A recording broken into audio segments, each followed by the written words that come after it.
بيك في فيديو جديد. انا النهارده اعلمك ازاي تظبط اعدادات الادوبي بريمير يعمل سيف كل دقيقه، كل دقيقتين، كل ثواني، حسب ما انت عايز. اعمل لايك وسبسكرايب ويلا بينا. بص يا صديقي، عشان ما اطولش عليك هندخل في الموضوع على طول. هنروح على كلمه اديت، ومن اديت هنروح على بيرفورمانس والجنرال، ومن الجنرال هنظبط معانا الاوتو سيف. الاوتو سيف بتاعنا بيقول لي كل ربع ساعه بعمل اوتو سيف. تمام، قلت له لا يا عم، انا عايز كل دقيقه. عايزك كل دقيقة تعمل اوتو سيف عشان البروجكت بتاعي يمكن النور يقطع، يمكن يحصل حاجة. ففي ناس بتخليها مثلا 30 ثانية، بس هنا خليه يعني مثلا عايز 30 ثانية بتعمل كده، تعمل كده، تعمل فاصل 30. مش متأكد. لا يا عم، خليها لي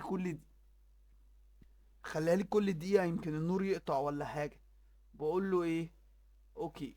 كده هيعمل سيف كل دقيقة بحيث النور قطع، حصل اي حاجة، البرنامج ادوبي بريمير هيفضل يعمل اوتو سيف كل دقيقة في اي حركة انا بعملها في الفيديو. بحيث النور قطع اقدر ارجع للبروجكت بتاعي تاني من غير ما احتاج اعمل كل ده تاني.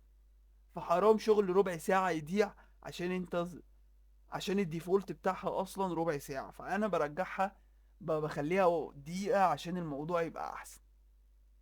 اتمنى انك تكون استفدت. يا ريت تعمل لايك سبسكرايب.